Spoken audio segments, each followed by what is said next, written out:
Whenever life would start getting good for me, God would throw a nice anchor and stop me right there. Do it anyway is a mindset trick that you can use when you start to feel excuses rolling up. The one you need to live with, wake up to every day is that right there. Okay? Beat the sun up, folks. You got to beat the sun up. If you can't beat up the roll up of the sun up, you're going to get beat up in life.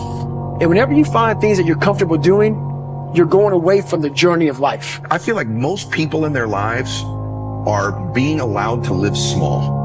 You're allowed to live a small life. Everyone around you would like you to live small. Just do this. You're good at that. Man, take it easy. Chill. When's enough? Like, come on, brother. You know, all these messages you get is basically saying, hey, man, live small. Life's not a big deal. Live small, enjoy it, chill, smoke a little weed, do whatever you want, right? Like, it's just this get by thing in life. And there's got to be some people who go, no, you're supposed to do something great with your life. You were put here for a purpose. Your way, the way you were born, the way you were raised, your background, your experiences, your giftedness, all prepared you in your way for right now. And you're supposed to do something great with your life. You weren't born here to be average and ordinary. And there's all this messaging that you're average and ordinary, and you're average and ordinary because you belong there, and it's probably someone else's fault you're average and ordinary too. And I'm like, no, it's your life. You're in control. It's no one else's fault, and you're supposed to do something magnificent.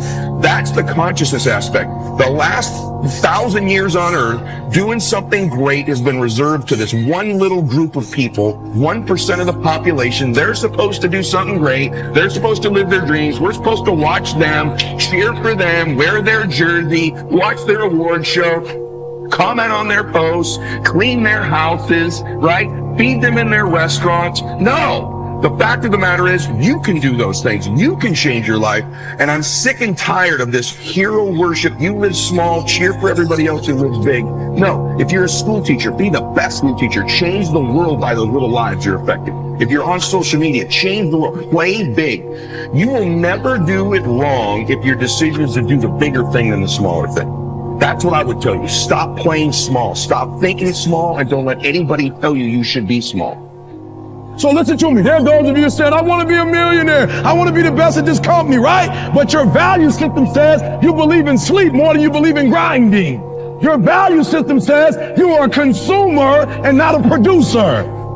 That you're spending more money than you're making. Why? Because you're a consumer, but you're reading all the books and you're saying everything the books are saying. But those books are not in alignment with your values. And if you're going to go to the next level, your values are going to have to change.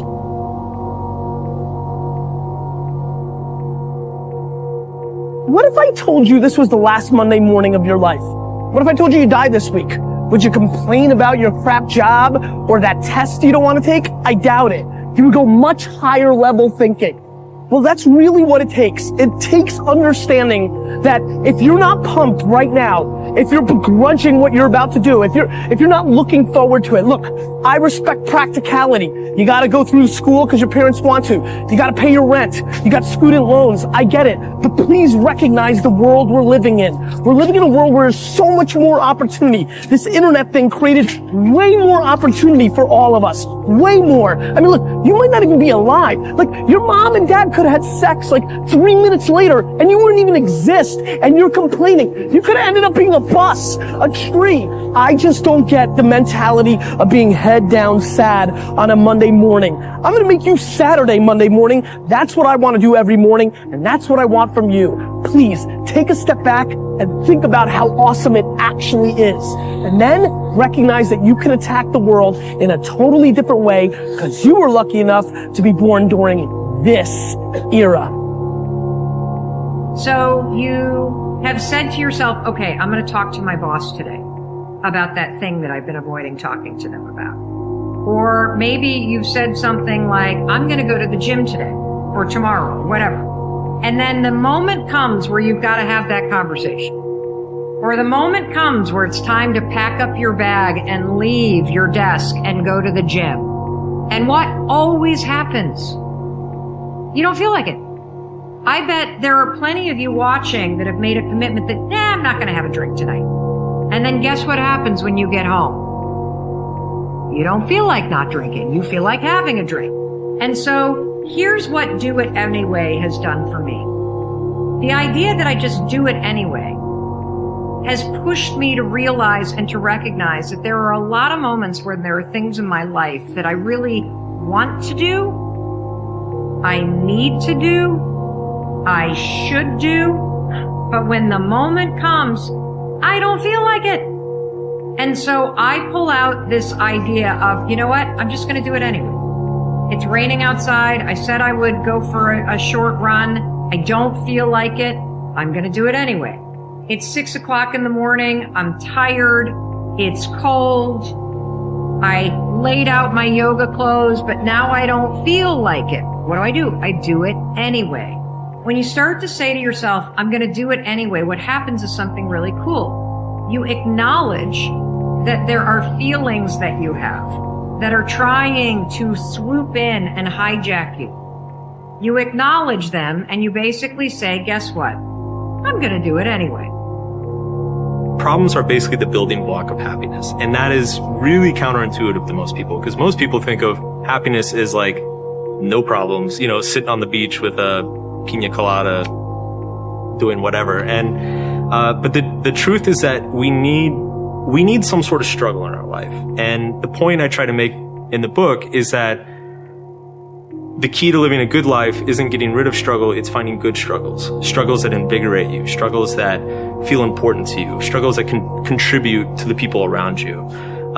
Because that's where meaning comes from, and ultimately meaning is, you know, what we all need. If people listening to this like feel stuck in some way, generally when people feel stuck, it's because they're in a situation where they believe that they don't have the power to solve whatever's going on in their life. And the truth is that you always have the power to A, react to whatever's going on in your life, or B, create the meaning around whatever's happening in your life. So it's usually just a matter of first changing perspective and then B, doing something to set about solving it. And again, it's what gets people stuck is that they want to eliminate their problems. It's not about eliminating problems. It's about simply finding something more meaningful, more worthwhile.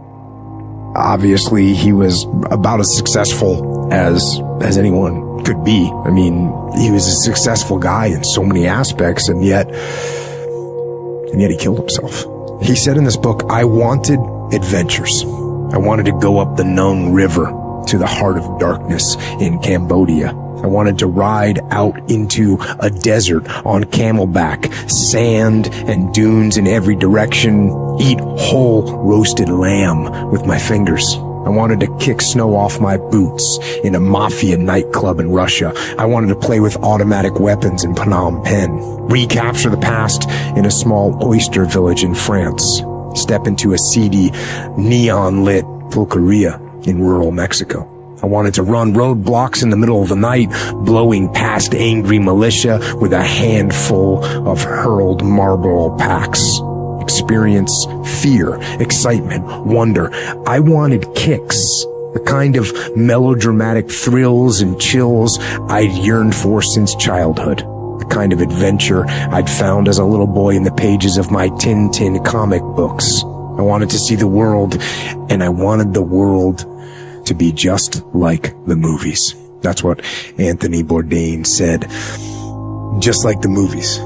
But you know what? To me, the world is not like the movies. The movies aren't real. They don't exist. But you do. And this life it's better than any movie there is. Movies are supposed to provoke emotion. They're supposed to make you feel something. But I have a better idea. Go out into the world and actually feel it. Go feel joy and love and triumph and rapture and ecstasy and glory. Go feel those things. And you know, with those feelings, there will be other feelings as well. There'll be sorrow and pain and sadness and desolation and suffering. There'll be all those feelings too, but you know what? That's okay. That's okay. Take both sides. Feel all of it. That's what life is. Those feelings, those emotions, those highs and those lows, those are life.